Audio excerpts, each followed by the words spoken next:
Génibet, Paris-Picardie. En ce moment, profitez de 250 € de bonus de bienvenue. Salut à tous, on se retrouve sur canalturf.com. On va parler du programme de ce samedi 10 décembre. L'hippodrome de Paris-Vincennes propose une réunion de gala, réunion de qualité avec plusieurs groupes à l'affiche, dont le Quintet Plus Top 5 Genibet, le prix Aristémar. Nous évoquerons donc cette rencontre dans la première partie de l'émission.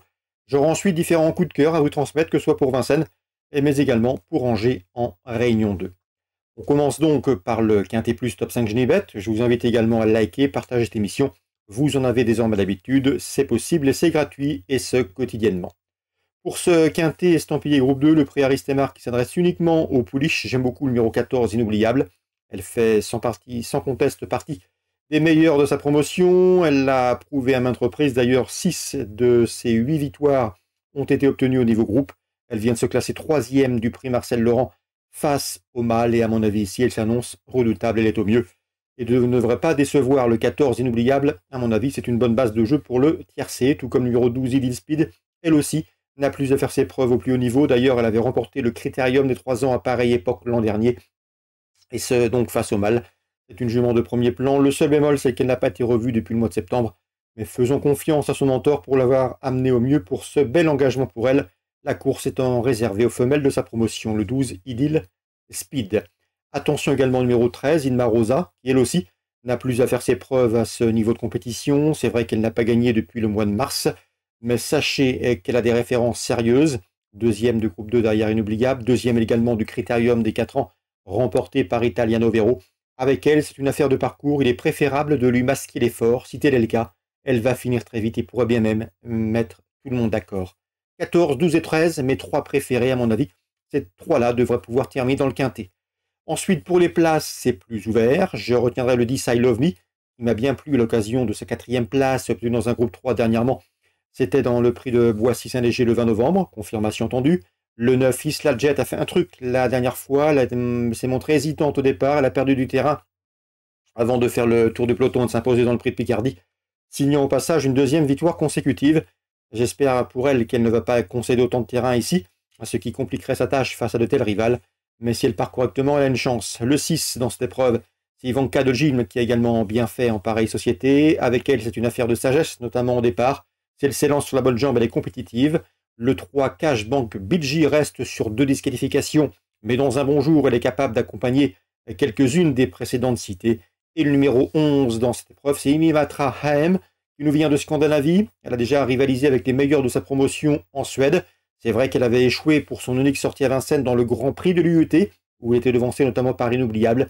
Mais à mon avis, il sera imprudent de l'écarter. À mes yeux, c'est un bel outsider. On va donc s'arrêter là pour le pronostic. Pas de coup de cœur, puisque l'épreuve n'a pas fait le plein de partants. Je retiendrai le 14 Inoubliable devant le 12 Idil Speed et le 13 Inma Rosa, mes 3 bases de jeu pour d'éventuels champs réduits. Ensuite, on aura ceci le 10, le 9, le 6, le 3 et le 11. Je répète, 14, 12, 13.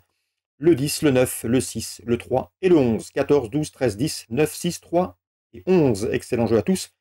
Pour ce quintet, on se retrouve maintenant pour les coups de cœur, pour les autres courses de cette journée du samedi. En ce moment, profitez de 250 € de bonus de bienvenue. Voici désormais mes conseils de jeu et informations pour ce samedi 10 décembre. On commence par Vincennes. Dans le prix Octave Douanel, le pendant pour les mâles du tiercé quarté Quintet Plus Top 5 Genibet, le prix Aristémar programmé pour ce samedi, eh bien, nous avons au départ un champion, c'est le 411 Idaho Tiar, vous le connaissez. Il s'est hissé progressivement parmi les meilleurs de sa promotion et occupe désormais le fauteuil de leader de cette génération. Le cheval a remporté cette année le prix de sélection. Il a remporté également plus récemment face à ses aînés le Grand Prix du Sud-Ouest. Un cheval qui affiche 16 succès en 22 courses courues à mon avis. Il ne va pas s'arrêter en si bon chemin, lui qui partira sans doute parmi les grands favoris du prochain Grand Prix d'Amérique, le 411 Idaho Tiar. La base de la course, l'opposition, les pensionnaires de Philippe Allaire, bien sûr, le 12 Italiano Vero, le numéro 10 Isoar Velake, qui ont terminé premier et troisième du dernier Critérium des 4 ans, et le numéro 8, Idéal du Pomo, qui mérite une mention dans ce lot. Il vient de s'adjuger le Grand Prix de l'UET, et jugé sur cette plaisante victoire, il a parfaitement les moyens d'intégrer le podium. 411 pour la victoire, pour les places 8, 10 et 12, c'est la 4e. Dans la 5e, Stéphane Prioul est confiant avec son Elliott de KO, le 504. Le cheval reste sur 2 succès, c'est un cheval qui a toujours bien fait 2100 mètres, mais d'après Stéphane Prioul, le cheval est aussi performant sur 2700 mètres. Donc pas un problème de distance avec lui, surtout une affaire de scénario de course. Le cheval aime courir caché et il possède un bon bout pour finir, il sait aller vite sur un sprint. Si la course est rythmée et qu'il peut bénéficier d'un parcours caché, sa pointe de vitesse finale peut faire des ravages. Attention donc au 504, Elliott de KO. Dans cette épreuve, on peut lui opposer toutefois le numéro 8 qui est un bon cheval, c'est Orsi Dream. Le cheval a terminé deuxième d'un groupe 3 sur ce parcours de 2007 avant de s'imposer dans le prix de Boissy-Saint-Léger plus récemment sur plus court. Un cheval de premier plan, son entraîneur a fait l'impasse volontairement sur le prix Douanel de Saint-Quentin disputé le week-end dernier. Et à mon avis, ce Orsi Dream qui est capable de s'installer en tête doit pouvoir s'imposer de bout en bout, il en a les moyens. Le 508, Orsi Dream, mon préféré. Le 504, Elliott de KO, ce sera pour une place, après moi. Tout comme le 6, Aziela d'Amour, qui avait devancé Orsi Dream à l'occasion de leur sortie commune dans une épreuve disputée fin octobre sur ce parcours des 2007. Donc la 5e, à mon avis, nous avons 3 bons points d'appui. Le 8, Orsi Dream, le 4, Elliott de KO et le numéro 6, Aziela d'Amour. Concernant la 7e, le 712, Figaro de l'Arrêt est un bon cheval, l'engagement est bon, il revient entre montées après une course à l'attelé.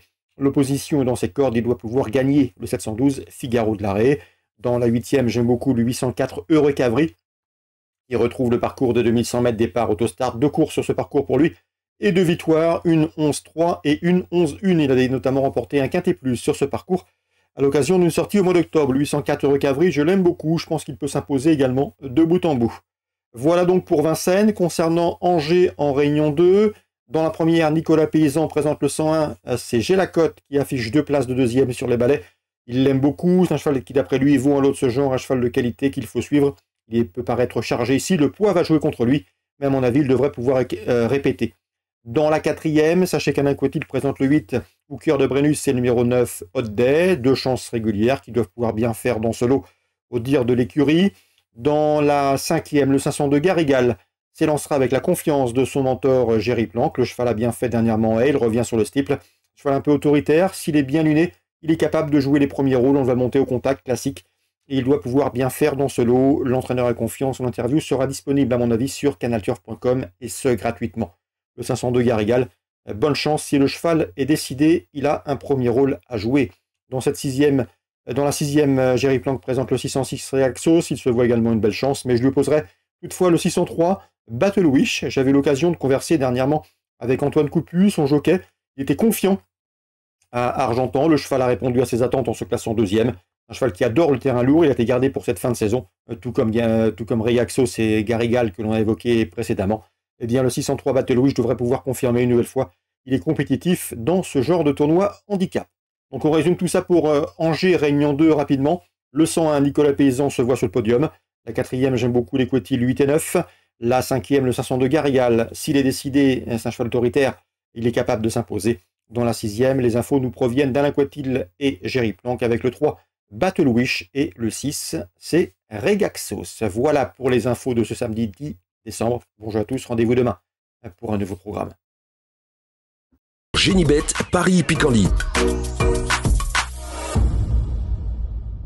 En ce moment, profitez de 250 € de bonus de bienvenue.